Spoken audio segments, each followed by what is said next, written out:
ती अदालत। आता 10 मे 2025ला नॅशनल लोक अदालत आहे, या वर्षाची दुसरी लोक अदालत। आता लोक अदालतीमध्ये कोणत्या प्रकारचे प्रकरणं सॉल्व करतात, तर जी कोर्टामध्ये प्रलंबित प्रकरणं असतात आणि ती बऱ्याच कालावधी चालले आहेत, अशी जी प्रकरणं असतात ती लोक अदालतीमध्ये सोडवण्याचा प्रयत्न केला जातो।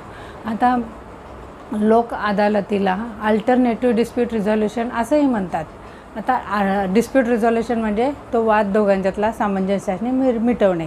याच्यामध्ये काय पद्धत आहे, तर ज्या दोन पार्टी आहेत की त्यांच्यात वाद बऱ्याच दिवसापासून चालू आहे, तर त्या दोन पार्टीला समोरासमोर बसवून मध्यस्थाकरवी त्यांचा समझोता करण्याचा प्रयत्न केला जातो। जर तो समझोता त्यांचा पटला मध्यस्थाने केलेला, तर दोन्ही पार्टी ॲग्री झाल्या तर तो वाद मिटेल आणि लोक अदालतीत जे मॅटर सॉल्व होतात त्यालाच कोर्टाच्याच निर्णयाप्रमाणे व्हॅल्यू असते, म्हणजेच तो फायनल डिसिजन असतो। परंतु असं नाही आहे की लोक अदालतीत जे मॅटर सॉल्व केले जातात ते तुम्हाला मान्यच केले पाहिजेत। जर नाही पटलं तर तुम्ही नाही म्हणू शकता, परंतु जर पटलं तर तुम्हाला तो कोर्टाच्या निर्णयासारखा निर्णय असू शकतो।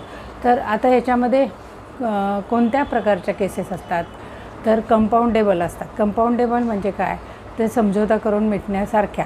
आता क्रिमिनल मॅटर्स याच्यात सॉल्व करता येत नाहीत, कारण त्याच्यात शिक्षा आहे ते इम्प्रिझनमेंट आणि जेल अशी शिक्षा आहे। तर कंपाऊंडेबल मॅटरच ह्याच्यात सॉल्व केले जातात। आता कोणत्या प्रकारच्या केसेस असतात याच्यामध्ये, तर फॅमिली मॅटर्स आहेत, लेबर कोर्टात जे कामगारांच्याबद्दलचे वाद आहेत, पेन्शनचे जे वाद आहेत ते, नंतर कंझ्युमर कोर्टाचे आहेत, टेलिफोन बिल, पाणी बिल, नंतर MSCBचे बिल, याचे जे वाद असतात ते पण ह्याच्यात सॉल्व केले जातात। तसंच मोटार ॲक्सिडेंट क्लेमसाठी आहे आणि हाऊसिंग सोसायटीचे जे वाद असतात त्याच्याबद्दलचे जे मॅटर्स पण ह्याच्यात सॉल्व केले। आणि बँक रिकव्हरी असते, जे लोन पेमेंट होत नाही याच्यामध्ये बँक रिकव्हरी करते, तर ते त्याच्यातलं इंटरेस्ट वगैरे कशाप्रकारे अरेंज करायचं हे मध्यस्थी ठरवतो आणि ते मॅटर्स त्याच्यात सॉल्व केले जातात। तर अशा प्रकारे ते ह्या प्रकारचे केसेस ह्याच्यामध्ये सॉल्व केले जातात। आता लोक अदालत कोणत्या असतात,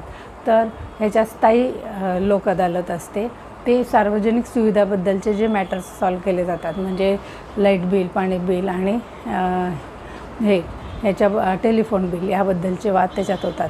नंतर नॅशनल लोक अदालत आहे, त्याच्यामध्ये नॅशनल म्हणजे राष्ट्रीय स्तरावरची जी लोक अदालत आहे बऱ्याच वर्षापासून प्रलंबित प्रकरणे यात सॉल्व होतात। आणि राज्यस्तरीय लोक अदालत असते, त्याच्यामध्ये राज्यस्तरीय जी प्रकरणं असतात त्या लेवल